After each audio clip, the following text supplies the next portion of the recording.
that nothing in life is worthwhile unless you take risks. Nothing. Nelson Mandela said, "There is no passion to be found playing small and settling for a life that's less than the one you're capable of living." Now, I'm sure in your experiences in school and applying to college and picking your major and deciding what you want to do with life, I'm sure people have told you to make sure you have something to fall back on. Make sure you got something to fall back on, honey. But I never understood that concept, having something to fall back on. If I'm going to fall, I don't want to fall back on anything. I want to fall forward.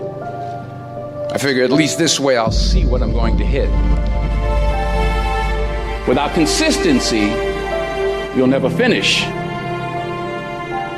If you have an idea that you genuinely think is good, don't let some idiot talk you out of it. Now, that doesn't mean that every wild notion you come up with is going to be genius. But if there is something that you feel is good, something you want to do, something that means something to you, try to do it.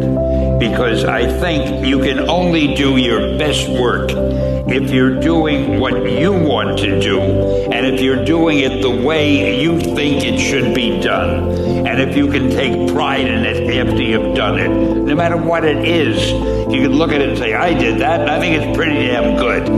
That's a great feeling.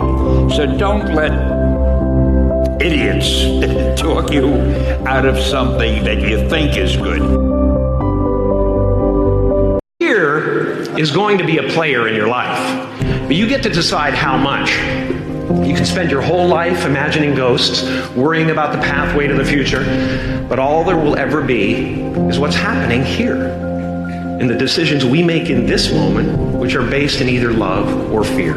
So many of us choose our path out of fear disguised as practicality. What we really want seems impossibly out of reach and ridiculous to expect, so we never dare to ask the universe for it. I'm saying, I'm the proof that you can ask the universe for it.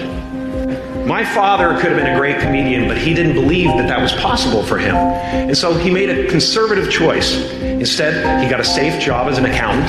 He was let go from that safe job, and our family had to do whatever we could to survive. I learned many great lessons from my father, not the least of which was that you can fail at what you don't want. So you might as well take a chance on doing what you love.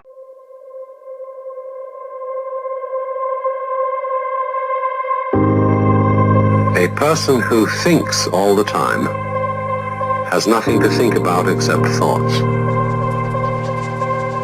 So, he loses touch with reality and lives in a world of illusions. By thoughts, I mean specifically chatter in the skull, perpetual and compulsive repetition of words, of reckoning and calculating. I'm not saying that thinking is bad. Like everything else, is useful in moderation. A good servant, but a bad master. And all so-called civilized peoples have increasingly become crazy and